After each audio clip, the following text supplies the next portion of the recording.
Good afternoon welcome to life line. ఇవాల్టి life line లో spondylosis సమస్యలకు కారణాలు పరిష్కారాలు వివరించడానికి హోమియో కేర్ ఇంటర్నేషనల్ నుంచి డాక్టర్ సుధారాణి టీవీ స్టూడియోలో ఉన్నారు. ఈ అంశానికి సంబంధించి మీకు ఎటువంటి డౌట్స్ ఉన్నా కూడా 66660337 లేదా 338 అనే నెంబర్లకి కాల్ చేసి నేరుగా డాక్టర్ గారితో మాట్లాడొచ్చు. హలో డాక్టర్ గారు. హలో అండి. స్పాండిలోసిస్ అంటే ఏంటి, ఎన్ని రకాలు? స్పాండిలోసిస్ అంటే వెన్నుపూసల యొక్క ఎముకలనే వెర్టిబ్రే అంటారు. ఈ వెన్నుపూసలలో అరుగుదల అని ఏర్పడితే దాన్నే స్పాండిలోసిస్ అంటారు. ఇది ఈ స్పాండిలోసిస్లో మెడ భాగంలో బోన్స్ అనేటివి అరిగినట్లయితే దానివల్ల కొన్ని అనేక రకాల సమస్యలకు కూడా దారితీస్తుంది. సో మెడ భాగంలో బోన్స్ అనేటివి అరిగిపోయినట్లయితే దాన్ని సర్వైకల్ స్పాండిలోసిస్ అంటారు. అలాగే నడుము కింద భాగంలో బోన్స్ అనేటివి అరిగినట్లయితే దాన్ని లుంబార్ స్పాండిలోసిస్ అని అంటారు. అయితే వెన్నుపూస సమస్యలలో చాలా రకాల సమస్యలు ఉంటాయి. అంటే స్పాండిలోసిస్ అనే కాదు, స్పాండిలోసిస్ కానీ, స్పాండిలైటిస్ కానీ, లేదంటే డిస్క్ ప్రాబ్లమ్స్ కానీ, disc bulge, disc protrusion, disc herniation, slip disc and nerve compression, annular tear and Pott's disease and arthritis స్పాండిలోసిస్లోనే ఇన్ని రకాలుగా మనకి వెన్నుపూస సమస్యలు అనేవి ఉంటాయి. అయితే కామన్గా మాత్రం ఈ cervical spondylosis and lumbar spondylosis అనేది చాలా కామన్గా ఎక్కువ శాతం కనిపించే డిసీజెస్ అనమాట. అయితే దీనికి గల కారణాలు మనం చూసుకున్నట్లయితే సర్వైకల్ అయినా లుంబార్ అయినా, అంటే మెడ భాగమైనా నడుము భాగమైనా మనకు కొన్ని లక్షణాల ద్వారా ఇవి కనిపిస్తాయి అనమాట. అంటే ఎవరికైనా కూడా మీకు కొంతకాలంగా అంటే ఒక 2-3 వారాలకి మించి మెడ నొప్పి కానీ, నడుము నొప్పి కానీ, లేదంటే చేతులు, ఛాతీ, భుజాలు, జబ్బలు, చేతి వేళ్ళల్లో నొప్పులు, తిమ్మిర్లు, పొడుపులు, లేదంటే మంటలు, స్పర్శ కోల్పోవడం, లేదంటే నెక్ స్టిఫ్నెస్ కానీ, తల తిప్పలేని పరిస్థితి కానీ, లేదంటే కంటి మస్కలు, లేదంటే కళ్ళు తిరిగినట్టుగా ఉండడం, కూర్చొని లేసినప్పుడు, పడుకొని లేసినప్పుడు, లేదంటే నడిచేటప్పుడు కళ్ళు తిరిగినట్టుగా ఉండడం. సో ఇలాంటి లక్షణాలు కనుక ఉన్నట్లయితే అది నెగ్లెక్ట్ చేయకుండా తగిన జాగ్రత్తలు, రిపోర్ట్లు అనేటివి చేయించుకుంటే ఆ సర్వైకల్ స్పాండిలోసిసా, ఇంకేదన్నా డిస్క్ ప్రాబ్లమా, నరాల వీక్నెస్సా, నరం ఒత్తిడి అనేది తెలుస్తుంది. దాని ప్రకారంగా మందులు వాడుకున్నట్లయితే హోమియో కేర్ ఇంటర్నేషనల్లో మేము ఇచ్చే ట్రీట్మెంట్స్లో నేను చెప్పిన అన్ని డిసీజెస్కి కూడా మెడిసిన్స్ ఉంటాయి. సో ఈ సర్వైకల్ స్పాండిలోసిస్ కానీ, లుంబార్ స్పాండిలోసిస్ కానీ, వెన్నుపూస సమస్యలకి, బ్యాక్ పెయిన్, నెక్ పెయిన్, కాళ్ళల్లో, చేతులలో నొప్పులు, తిమ్మిర్లు, మంటలు, మొద్దుబారడం, వీటన్నిటికి కూడా శాశ్వత పరిష్కారం దొరికే అవకాశం ఉంటుంది. కారణాలు ఏంటండి? స్పాండిలోసిస్ ఎందుకు వస్తుంది అసలు? స్పాండిలోసిస్ అంటే వెన్నుపూస అరుగుదల. అయితే దీనికి గల కారణాలు చూసుకున్నట్లయితే అనేక కారణాలు ఉంటాయి. కామన్గా మాత్రం ఈ స్పాండిలోసిస్ అనేది 50 ఏళ్ల తర్వాత ఇలాంటి సమస్యలు ఏర్పడుతూ ఉంటాయి. కాకపోతే వయసుతో సంబంధం లేకుండా మనం చేసే పనిని బట్టి ఎక్కువ వెన్నుపూస మీద ఒత్తిడి కలిగించే పనులు చేయడం, అంటే ఫర్ ఎగ్జాంపుల్ మనం ఎక్కువసేపు కూర్చోవడం, లేదంటే నిలబడడం, లేదంటే సిస్టమ్ వర్క్స్ చేయడము, లేదంటే బరువులు మోయడము, లేదంటే వెన్నుపూస మీద వంగడము, లేవడము, పైకింది తిరగడము, లాంగ్ జర్నీస్, ఇలాంటి మన ఆక్యుపేషన్ బట్టి కూడా మనం ఎక్కువ స్టాగ్నెంట్ పోస్చర్స్లో ఉండడం, లేదంటే హెవీ స్ట్రెయిన్కి గురవడం, ఒబేసిటీ, కాల్షియం తక్కువ ఉండడం, విటమిన్ డి అనేది తక్కువ ఉండడం, ఇంకా ఇంతకుముందు ఏమైనా స్పోర్ట్స్ ఇంజురీస్ కానీ, జిమ్లో ఇంజురీస్ కానీ, లేదంటే యాక్సిడెంట్స్ కానీ, ఇలాంటి అనేక కారణాల వల్ల వెన్నుపూస అనేది అరుగుదలకు సంబంధించిన లక్షణాలు ఏర్పడడం, బోన్స్ అరగడము, లేదంటే జరగడము, దానివల్ల వెన్నుపాము మీద ఎఫెక్ట్ పడి మెడ నొప్పి, నడుము నొప్పి అనేటివి వస్తాయి. ఏ వయసు వాళ్ళకి ఎక్కువగా వచ్చే అవకాశం ఉంటుందండి? సో ఈ స్పాండిలోసిస్ సమస్య అనేది నార్మల్గా 50 ఇయర్స్ పైబడ్డ వాళ్ళలో ఇలాంటి సమస్యలు ఏర్పడుతూ ఉంటాయి. కాకపోతే ఇది వయసుతో సంబంధం లేకుండా కూడా ఈ మధ్య కాలంలో టీనేజర్స్కి కానీ, లేదంటే మిడిల్ ఏజ్ గ్రూప్ వాళ్ళకి కానీ ఈ స్పాండిలోసిస్ సమస్య అనేది ఏర్పడుతుంది. ఓకే, అంటే ప్రాథమిక స్టేజ్లోనే ఎలా గుర్తిస్తారు మీ దగ్గరికి వచ్చినప్పుడు? ఇప్పుడు చాలా రకాలు చెప్పారు స్పాండిలోసిస్లో, ఇందులో ఏది ఏ రకం అనేది ఎలాంటి టెస్టులు చేస్తారు? సో ఈ స్పాండిలోసిస్ సమస్య అనేది ఎలా గుర్తించాలంటే, నేను ఇప్పుడు చెప్పిన లక్షణాలను బట్టి ఎవరికైనా చాలా కాలంగా 2-3 వారాలను మించి మెడ నొప్పి కానీ, నడుము నొప్పి కానీ, చేతులు, ఛాతీ, భుజాలలో కానీ, లేదంటే కాళ్ళు మొత్తం లాగడం కానీ, మన నడక అనేది చేంజ్ వచ్చినా, లేదంటే నడుము కొద్దిగా వంగినట్టుగా ఉన్నా, సైడ్కి వంగొచ్చు, లేదంటే ముందుకు వంగొచ్చు, లేదంటే వెనకకు వంగొచ్చు, ఇలాంటి లక్షణాలు కనుక ఉన్నట్లయితే వెంటనే మనం బేసిక్ రిపోర్ట్స్ అనేటివి చేయించుకోవాలి. సో అవి వచ్చేసి నార్మల్గా ఎక్స్రే అనేటివి చేయించుకోవాలి. Cervical spine, lumbar spine, whole spine x-ray, AP and lateral వ్యూలో చేయించుకోవడము. అందులో క్లారిటీ కనుక లేకపోతే ఎంఆర్ఐకి వెళ్ళిపోవాలి. ఎంఆర్ఐ ఇది ఒకటే కాకుండా ఈ బ్యాక్ పెయిన్, నెక్ పెయిన్కి స్పాండిలోసిసే కాకుండా ఇతర కారణాలు కూడా ఉంటాయి. కాబట్టి దానికి సంబంధించిన ఆర్థరైటిస్కి సంబంధించిన ఆర్ఏ ఫ్యాక్టర్ కానీ, సీరియాక్టివ్ ప్రోటీన్ కానీ, లేదంటే సోడియం పొటాషియం లెవెల్స్ కానీ, serum calcium, vitamin D levels కానీ, లేదంటే కొన్ని ఇన్ఫెక్షన్స్లో కూడా ఇలా ఉంటుంది. టీబీ లాంటి ఇన్ఫెక్షన్స్లో కూడా వెన్నుపూస నొప్పి అనేది ఉంటుంది. పాట్స్ డిసీజ్ అని కూడా అంటారు దాన్ని. సో ఈ పరీక్ష తర్వాత ఏఎన్ఏ టెస్ట్ అనేటివి చేయించుకోవాలి. యాంటీ న్యూక్లియర్ యాంటీబాడీస్ అనేటివి కూడా చేయించుకోవాలి. ఈ పరీక్షల ద్వారా మనకి బోన్స్ అనేటివి ఏ లెవెల్లో అరిగినాయి, లేదంటే డిస్క్ ప్రాబ్లం ఏ లెవెల్లో ఉంది అనేది తెలిసిపోతుంది. దాని ప్రకారంగా మనం తీసుకునే జాగ్రత్తలు కరెక్ట్గా మేము చెప్పే జాగ్రత్తలన్నీ మెయింటైన్ చేసుకుంటూ మందులు కనుక వాడినట్లయితే ఈ బ్యాక్ పెయిన్ కానీ, నెక్ పెయిన్ కానీ, వెన్నుపూస నొప్పి, లేదంటే సియాటికా, కాలు నరం లాగడము, లేదంటే మెడ నొప్పి, కళ్ళు తిరగడము, చేతులు ఛాతి భుజాలలో తిమ్మిర్లు, మంటలు, మొద్దుబారడం, ఈ లక్షణాలన్నీ కూడా కొద్ది రోజులలోనే కంప్లీట్గా కంట్రోల్లోకి వచ్చి ఇదొక కోర్స్ లాగా వాడుకున్నట్లయితే ఈ డిస్క్ ప్రాబ్లమ్స్, వెన్నుపూస సమస్యలు ఇవన్నీ కూడా పర్మనెంట్గా క్యూర్ అయ్యే అవకాశం ఉంటుంది. వెన్నుపూస అరుగుదలతో మరి కాళ్ళు ఎందుకు తిమ్మిళ్ళు ఎక్కుతాయండి? సో వెన్నుపూసలు ఏ భాగంలో ఎఫెక్ట్ అయింది అనే దాన్ని బట్టి మనకి నరాల బలహీనత అనేది ఏర్పడుతుంది. అంటే ఎగ్జాంపుల్ మనకి మెడ భాగంలో బోన్స్ అనేటివి అరిగినా కూడా సర్వైకల్ స్పైన్లో అంటే మెడ భాగంలో వెనుక భాగంలో బోన్స్ అనేటివి అరిగినట్లయితే అవి అరగడం వలన మధ్యలో ఆ వెన్నుపూసల మధ్యలో ఏదైతే ఒక స్పాంజెస్ లాగా ఉంటాయో వాటిని డిస్క్ అంటారు. ఆ డిస్క్లు అనేటివి కూడా అరగడము, లేదంటే ముందుకు వెనుక కదలడము, జరగడం లాంటివి జరుగుతాయి. దానివల్ల ఏంటంటే వెన్నుపూస కింద నుంచి మనకి ఏదైతే స్పైనల్ కార్డ్ నరాలు ఉంటాయో వాటి మీదకి దాని ఎఫెక్ట్ పడడం వలన, బ్లాక్ అయిపోవడం వలన మెడ భాగంలో నరాల మీద ఒత్తిడి అనేది ఏర్పడితే ఆ నరాలు చేతులకి, ఛాతి భుజాలు, జబ్బలకి ప్రసారమైన నరాలు ఒత్తిడి ఎక్కువైపోవడం వల్ల తిమ్మిర్లు కానీ, మంటలు కానీ, నొప్పులు కానీ, పొడుపులు కానీ ఉండే అవకాశం ఉంటుంది. కొంతమందిలో చెయ్యంతా లాగుతుంది, కొంతమందిలో ఓన్లీ వేర్లు తిమ్మిర్లు ఎక్కుతూ ఉంటాయి, ఇలా ఉంటుంది. సేమ్ ఈ స్పాండిలోసిస్ అనేది నడుము కింద భాగంలో ఎఫెక్ట్ అయిన వాళ్ళకి అక్కడుండే నరాలు పిరుదల, తొడలు, పిక్కలు, అరిపాదం, వేళ్ళు, కాలంతా కూడా లాగినట్టుగా వెనుక భాగంలో ఒక తీగలాగా లాగినట్టుగా, తీగ తెగిపోయిన విధంగా, ఒక నరం అనేది తెగిపోయిన విధంగా అలాంటి లక్షణాలు అనేవి ఉంటాయి. ఆ నరం మీద ఒత్తిడి పెరుగుతున్న కొద్దీ తిమ్మిర్లు, మంటలు, పొడుపులు, చీమలు బాకినట్టుగా ఉండడం, స్పర్శ కోల్పోవడం, చెప్పులు వేసుకున్న స్పర్శ కోల్పోవడం, లేదంటే నడవలేని పరిస్థితి, స్టెప్స్ ఎక్కి దిగలేని పరిస్థితి, కింద కూర్చోలేని పరిస్థితి ఏర్పడుతూ ఉంటాయి. అయితే ఇదొక్కటే కాకుండా మనకి ఏంటంటే ఈ వెన్నుపూస సమస్యలు అన్నీ కూడా మనం ఫస్ట్ స్టేజెస్లోనే ట్రీట్మెంట్స్కి వెళ్ళిపోవాలి. ఎందుకనంటే ఇవి అడ్వాన్స్ స్టేజ్కి వెళ్ళిపోయినాయి అని అంటే మనం చేసే పనిని బట్టి కొన్నిసార్లు అవి డిస్క్లు అండ్ బోన్స్ అనేటివి పూర్తిగా అరిగిపోవడం, మెత్తబడిపోవడం, లేదంటే బాగా ఆ డిస్క్ అనేది ముందుకి కదిలిపోవడం, ఉబ్బడం లాంటివి జరిగితే నరం అనేది కంప్లీట్గా బ్లాక్ అయితే ఆ నరం పనిచేయదు. దానివల్ల ఏంటంటే అది దాని ఎఫెక్ట్ యూరిన్ మీద, మోషన్ మీద, కాళ్ళ మీద ఎఫెక్ట్ పడడం వల్ల కొన్ని స్టేజెస్లో మనం బెడ్ రిడన్ అయిపోవాల్సిన పరిస్థితి కూడా ఏర్పడుతుంది. కాబట్టి ఏంటంటే ఈ అన్ని అడ్వాన్స్ స్టేజ్కి వెళ్ళిపోయే కన్నా ముందే సర్జరీస్కి బదులు మీరు హోమియో మెడిసిన్స్ ట్రై చేయొచ్చు. ఎందుకంటే చాలామంది ఆల్రెడీ మా దగ్గర ట్రీట్మెంట్స్ తీసుకునే వాళ్ళల్లో సో డిస్క్ ప్రాబ్లంలో చాలా స్టేజెస్లో వస్తూ ఉంటారు. సో వీళ్ళందరికీ ఏంటంటే మందుల ద్వారా, కొంతమందికి సర్జరీ లేకుండా ఓన్లీ మెడిసిన్స్ ద్వారా కంప్లీట్ క్యూర్ అయిన వాళ్ళు కూడా ఉన్నారు. కాల్స్ ఉన్నారు యాదగిరి, నల్గొండ నుంచి. చెప్పండి యాదగిరి గారు, మీ సమస్య ఏంటి? నమస్తే, చెప్పండి సార్. చెప్పండి. మొత్తం నొప్పి లేస్తుంది, చేయగలుగుతుందండి. ఓకే సార్, ఎంతకాలం నుంచి సార్? ఫస్ట్ ఒక 1 year నుంచి కూర్చుంది. అయితే మధ్యలో కొన్ని రోజులు టీవీలో యాడ్ చూసి అవి ఆయుర్వేదిక్ తైలాలు అవి తెచ్చి అప్లై చేస్తే కొన్ని రోజులు తక్కువైంది. ఓకే. మళ్ళీ ఇప్పుడు రీసెంట్గా ఒక 1 week నుంచి 2 weeks నుంచి మళ్ళీ లేస్తుంది, నొప్పి లేస్తుంది, చెయ్యి మొత్తం రైట్ హ్యాండ్ గుంజుతుంది బాగా. ఓకే, మీ ఏజ్ ఎంత? ఏం పని చేస్తారు సార్? హలో, మీ ఏజ్ ఎంత సార్? ఏజ్ 28 అండి. ఏం పని చేస్తుంటారు మీరు? డ్రైవింగ్ చేస్తాను. ఏ రిపోర్ట్లు ఏమైనా చేయించారా మరి ఇంతకుముందు? అండి, రిపోర్ట్లు చేయించుకున్నారా సార్? 28 అండి. సరే సార్, నేను చెప్తాను వినండి. నెగ్లెక్ట్ అయితే సరే సార్, వినండి. మీరు ఇప్పుడున్న ప్రాబ్లమ్ని అయితే నెగ్లెక్ట్ చేయొద్దు. 28 yearsకే మనకి చెయ్యి లాగడము, మెడ నొప్పి ఇలాంటివి ఉన్నట్లయితే మనం కరెక్ట్గా కేర్ తీసుకోకపోతే చెయ్యి నరం అనేది పనిచేయకపోవడము, స్పర్శ కోల్పోవడం లాంటివి జరుగుతూ ఉంటాయి. ఎస్పెషల్లీ మనం చేసే పనిని బట్టి ఎక్కువ డ్రైవింగ్ ఫీల్డ్లో ఉన్న వాళ్ళకి లాంగ్ టైంలో మనం కూర్చొని ఉండడం, చాలాసేపటి వరకు మనం ఒకటే పొజిషన్లో కూర్చొని ఉండడం, చేతుల మీద ఎక్కువ స్ట్రెస్ పడడం, భుజాల మీద, మెడ మీద ఎక్కువ స్ట్రెస్ పడే వాళ్ళకి ఏంటంటే ఏజ్తో సంబంధం లేకుండా మెడ భాగంలో ఉన్న బోన్స్ అనేటివి ఎక్కువ ఒత్తిడికి గురవ్వడం వల్ల అవి కొద్దిగా అరగడము, లేదంటే కదలడం లాంటివి జరుగుతుంది.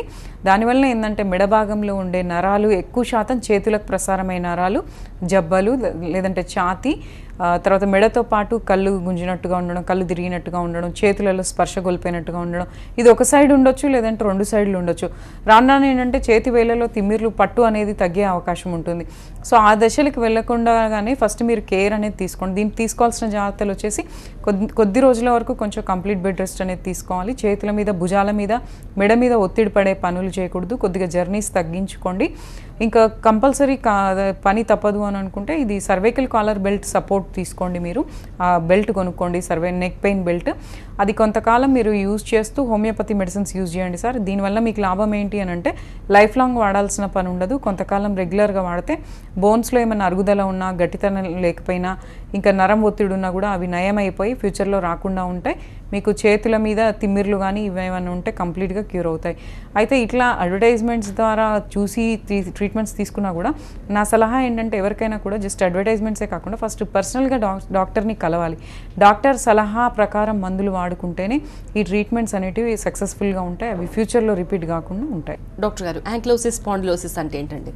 యాంకిలోజింగ్ స్పాండిలైటిస్ అంటే కూడా ఒక రకమైన వెన్నుపూస సమస్య. అంటే బోన్స్ అనేటివి ఒక దశలో అరిగిపోవడము, బోన్స్ చుట్టూ బోన్కి మజిల్కి మధ్యలో టెండాన్స్ అనేటివి ఉంటాయి. ఈ టెండాన్స్ అనేటివి గట్టిపడిపోవడము, మజిల్స్ అనేటివి, మజిల్ టోన్ అనేది లాస్ అయిపోవడము, వీటి వల్ల ఏంటంటే ఆ జాయింట్స్, బోన్స్ అనేటివి, వెన్నుపూసలో ఉండే ఎముకలు అనేటివి ఒకదాంతో ఒకటి డైరెక్ట్గా అతుక్కుపోయినట్టుగా ఒక స్టిక్ మాదిరిగా టైట్గా అయిపోవడము. ఆ ఫేసెట్స్ అంటారు, జాయింట్ అయ్యే ప్లేస్ని ఫేసెట్ అంటారు అనమాట. సో ఆ ఫేసెట్స్ అనేటివి ఒకదాంతో ఒకటి స్టిక్ అయిపోయినట్టుగా అయిపోవడం.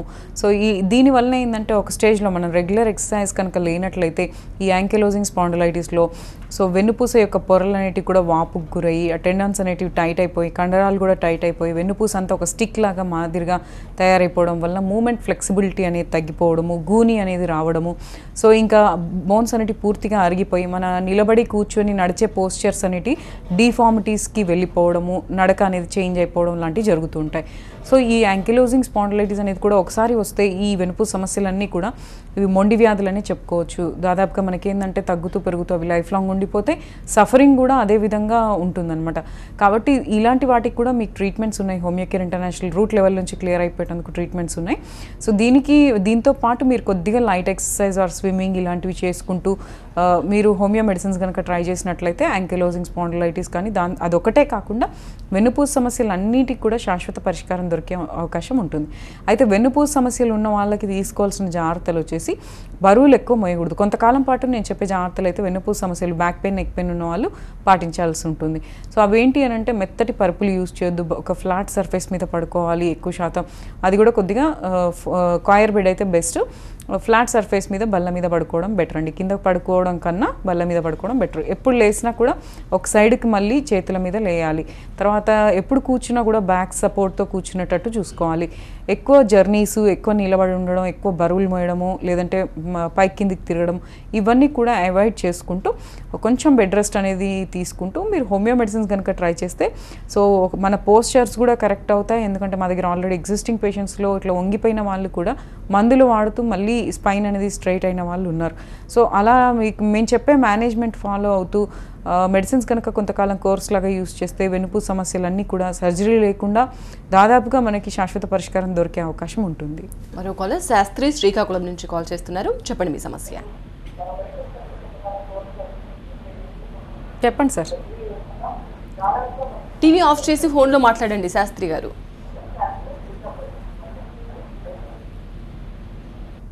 చెప్పండి సార్. కాల్ కట్ అయిపోయిందండి. అండ్ డిస్క్ బల్జ్ అంటే ఏంటండి? సో మనకి వెన్నుపూసల మధ్యలో అంటే వెన్నుపూస అంటే వర్టిబ్రే అనే బోన్స్, ఈ బోన్స్ మధ్యలో ఒకదానితో ఒకటి అతుక్కునే మధ్యలో మెత్తటి స్పాంజెస్ లాగా, రబ్బర్స్ లాగా ఉంటాయి. వాటిని డిస్క్ అంటారు. అయితే అనేక కారణాల వల్ల ఇంతకుముందు నేను చెప్పినట్లుగానే ఎక్కువ మనం కూర్చొని ఉండడం, నిలబడి ఉండడం, సడన్ మూమెంట్స్లో పట్టేయడము, లేదంటే బరువులు మోసినప్పుడు, కింద పడ్డప్పుడు ఆ డిస్క్లలో వాపులు అనేటివి ఏర్పడతాయి అన్నమాట. ఆ వాపునే డిస్క్ బల్జ్ అంటారు. సో ఈ డిస్క్ బల్జ్ వలన మనకి ఇబ్బంది ఏంటి అని అంటే బ్యాక్ బోన్కి మధ్యలో ఏదైతే స్పైనల్ కార్డ్ ఉంటుందో దాని మీద ప్రెషర్ అనేది ఎక్కువైపోవడం వలన సో ఏ నరం మీద ప్రెషర్ పడుతుందో ఆ నరం అనేది వీక్ అయిపోవడము, లేదంటే ఆ నరం అనేది లాగడము, తిమ్మిరి, మంట, మొద్దుబారడము, స్పర్శ కోల్పోవడం లాంటివి జరుగుతూ ఉంటాయి అన్నమాట. సో ఈ డిస్క్ బల్జెస్ అనేటివి మెడ భాగంలో డిస్క్ బల్జ్ ఉండొచ్చు, సర్వైకల్ డిస్క్ బల్జ్ ఉండొచ్చు, లుంబార్ డిస్క్ బల్జ్ ఉండొచ్చు. సో సర్వైకల్ డిస్క్ బల్జ్ ప్రాబ్లమ్స్లో ఎక్కువ శాతం నెక్ పెయిన్, కళ్ళు తిరగడము, వామిటింగ్ సెన్సేషన్, తర్వాత చేతులలో తిమ్మిర్లు, నొప్పులు, నెక్ టైట్ అయిపోయినట్టుగా ఉండడం, జబ్బల మధ్యన పెయిన్ రావడం లాంటివి జరుగుతూ ఉంటాయి. అదే డిస్క్ బల్జెస్ మనకి నడుము కింద భాగంలో ఉన్నట్లయితే, లుంబార్ రీజియన్లో డిస్క్ బల్జెస్ ఉన్నట్లయితే దాని ఎఫెక్ట్ లో బ్యాక్ పెయిన్, హిప్ పెయిన్, తొంటి నొప్పి, బ్యాక్ పెయిన్, తోకబొక్క దగ్గర నొప్పి ఉండడం, అలాగే కాళ్ళ మీద స్పర్శ కోల్పోయినట్టుగా ఉండడం, యూరిన్ మీద ఎఫెక్ట్ పడడం, మోషన్ మీద ఎఫెక్ట్ పడడం, మగవాళ్ళలో అయితే మెయిల్స్లో టెస్టికులర్ రేడియేటింగ్ పెయిన్ అనేది రావడం, ఇట్లా ఇన్ని రకాలుగా మనకి డిస్క్ బల్జ్లో ప్రాబ్లం ఉంటుంది. అయితే మెడిసిన్స్ వాడుతూ కొంచెం బెడ్ రెస్ట్ తీసుకుంటూ చెప్పే జాగ్రత్తలు మెయింటైన్ చేసుకుంటే డిస్క్ బల్జ్ స్టేజ్లో ఎవరున్నా కూడా అది కంప్లీట్ క్యూర్, మనకి ఖచ్చితమైన ట్రీట్మెంట్స్ అవైలబుల్గా ఉన్నాయి. మరొక సుకన్య గుంటూరు నుంచి. చెప్పండి సుకన్య, మీ ప్రాబ్లం. సుకన్య గారు చెప్పండి. అమ్మా. హలో, చెప్పండి.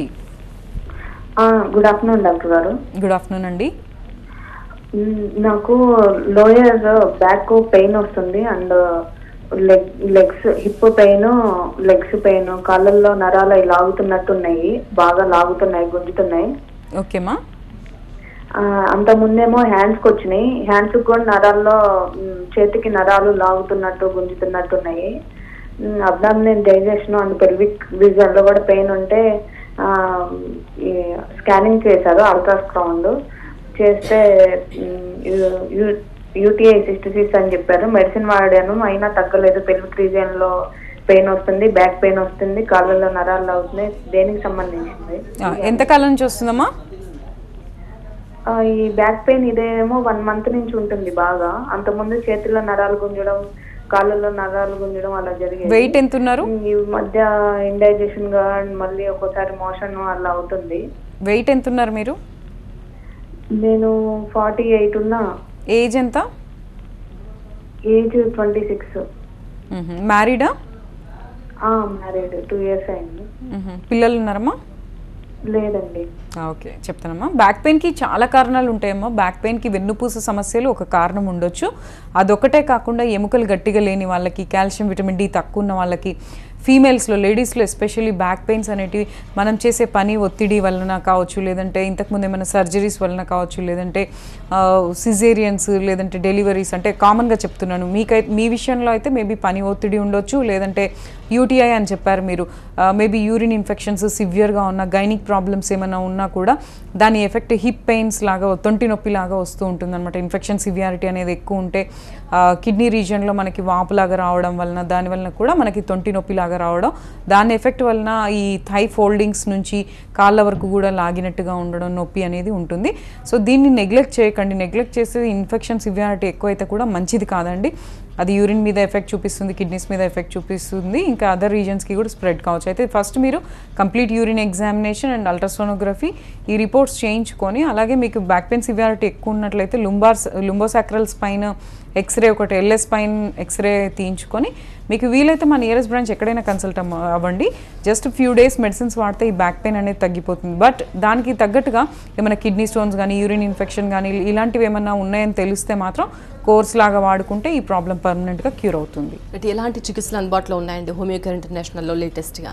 సో మనకి హోమియోకేర్ ఇంటర్నేషనల్లో ట్రీట్మెంట్స్ ఎలా ఉంటాయంటే, బ్యాక్ పెయిన్ అయినా, నెక్ పెయిన్ అయినా, సర్వైకల్, లుంబార్ డిస్క్ ప్రాబ్లమ్స్, లేదంటే ఆర్థరైటిస్, ఇంకా ఇతర సమస్యలన్నిటికీ కూడా ఈ కాన్స్టిట్యూషనల్ థెరపీ అనేది, కాన్స్టిట్యూషనల్ ట్రీట్మెంట్ అనేది మనం యూజ్ చేసే ట్రీట్మెంట్ అనమాట. అంటే ఎన్నో రకాల మందులు ఉంటాయి బ్యాక్ పెయిన్, నెక్ పెయిన్కి. హోమియోలో చాలా కామన్గా దొరికే మందులు చాలా రకాలుగా ఉంటాయి.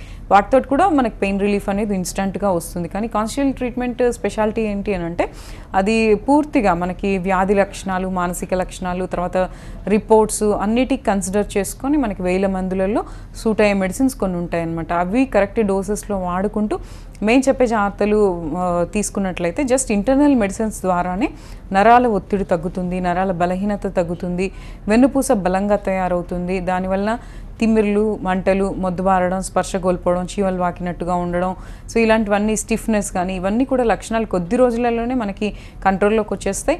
రెగ్యులర్గా మందులు వాడుకుంటూ కోర్స్ లాగా చెప్పే జాగ్రత్తలు కూడా పాటించుకున్నట్లయితే కొద్ది రోజుల నుంచి నెలల్లోపు మనకి ఒకవేళ పోస్చర్ చేంజ్ ఉన్నా, నడక సరిగా లేకపోయినా కూడా అవి కూడా సెటరేట్ అయ్యే అవకాశాలు ఉంటాయి. పూర్తిగా మనకి ఏంటంటే సేఫ్ మెడిసిన్, సైడ్ ఎఫెక్ట్ ఉండదు, పత్యాలు అనేటివి ఉండవు, మందుకు పత్యాలు ఉండవు. సో ఒకవేళ మీకు దాంతోపాటు సైమల్టేనియస్గా ఏమైనా బీపీ, షుగర్, థైరాయిడ్, కొలెస్ట్రాల్ ఇలాంటివి ఉన్నాయి కూడా హోమియోపతి మెడిసిన్స్ సేఫ్ మెడిసిన్స్. వాటితో పాటు మీరు ఇతర మెడిసిన్స్ వాడినా కూడా కొంచెం గ్యాప్ మెయింటైన్ చేస్తూ హోమియో మెడిసిన్స్ కనుక వాడుకుంటూ చెప్పే జాగ్రత్తలు మెయింటైన్ చేసుకుంటే ఎన్ని ప్రాబ్లమ్స్ ఉన్నా కూడా అవన్నీ కూడా న్యాచురల్గా సర్జరీ లేకుండా తగ్గిపోయే అవకాశం ఉంటుంది. కొంతమంది ఏ చిన్న నొప్పి వచ్చినా వెంటనే హాస్పిటల్కి వెళ్తారు, కొంతమంది మాత్రం చాలా ఓడ్చుకుంటూ ఉంటారు, ఇక భరించలేము అన్న సిచ్యువేషన్లోనే హాస్పిటల్కి వెళ్తారు. అంటే ఏ స్టేజ్లో వచ్చినా కూడా చికిత్సలు అందుబాటులో ఉంటాయా? ఒకవేళ లాస్ట్ స్టేజ్లో అంటే బాగా సివియర్గా ఉన్నప్పుడు ఎలాంటి చికిత్సలు ఉంటాయి? సో మనకి డిస్క్ ప్రాబ్లమ్స్లో సివియారిటీ అనేది కొన్ని కేసెస్లో ఎక్కువగా ఉంటాయి. అంటే disc bulge, disc protrusion, disc హెర్నియేషన్లో కంపేర్ చేసుకుంటే slip disc and disc herniation ప్రాబ్లంలో డిస్క్ ప్రొట్రూషన్లో చాలా విపరీతమైన నొప్పి, ఇబ్బంది అనేది ఉంటుంది. అయితే సర్జరీ అనే మాట ఎప్పుడు వస్తుంది అంటే కంప్లీట్గా మనం బెడ్ రిడన్ అయిపోయినప్పుడో, లేదంటే యూరిన్ కంప్లీట్గా ఆగిపోవడమో, లేదంటే కంట్రోల్ తప్పడమో, లేదంటే కాళ్ళల్లో కంప్లీట్గా స్పర్శ కోల్పోవడమో, లేదంటే మోషన్ మీద ఎఫెక్ట్ పడ్డప్పుడు మనకి సివియారిటీ అనేది ఇమ్మీడియట్ సర్జరీకి వెళ్ళాల్సిన పరిస్థితి ఏర్పడుతుంది. సో అలాంటప్పుడు మనకేంటంటే ఆ పరిస్థితికి రాకన్నా ముందే ఇప్పుడు నేను చెప్పే లక్షణాలు కనుక మీరు గమనించినట్లయితే మనం నెగ్లెక్ట్ చేస్తే ఖచ్చితంగా ఆ ప్రాబ్లం అనేది ఎక్కువైపోతుంది. డిస్క్ బల్జ్ అనేది ఎక్కువైపోయినట్లయితే నరాలు కంప్లీట్గా బ్లాక్ అవుతాయి. కాబట్టి మీరు అసలు first back pain, neck pain, లేదంటే కాళ్ళల్లో చేతులలో నొప్పి, తిమ్మిరి, మంట, స్టిఫ్నెస్, టైట్ అవ్వడము ఇలాంటి లక్షణాలు ఉన్నప్పుడే మీరు ఆదర్శలను ట్రీట్మెంట్ తీసుకున్నట్లయితే జస్ట్ విదిన్ ఫ్యూ డేస్ మీకు పెయిన్ అండ్ రిలీఫ్ వచ్చేస్తుంది. తిమ్మిర్లు, మంటలు, పొడుపులు తగ్గుతాయి. సో ఒకవేళ మీరు కాళ్ళు లేపలేని పరిస్థితి ఉన్నా, వంగిపోయినా కూడా హోమియో ట్రీట్మెంట్స్ ఉంటాయి. సర్జరీ లేకుండా మళ్ళీ నార్మల్ కండిషన్కి వచ్చిన వాళ్ళు ఎంతోమంది ఉన్నారు. సో కాబట్టి మనకి సర్జరీస్కి వెళ్ళే కన్నా ముందు ఒకసారి హోమియోని కన్సల్ట్ అవుతే బెటర్ అండి. Homeo care international without surgeries treatments అవైలబుల్గా ఉన్నాయి. Thank you very much doctor గారు. ఇది వాళ్ళ లైఫ్ లైన్. చూస్తూనే ఉండండి TV9.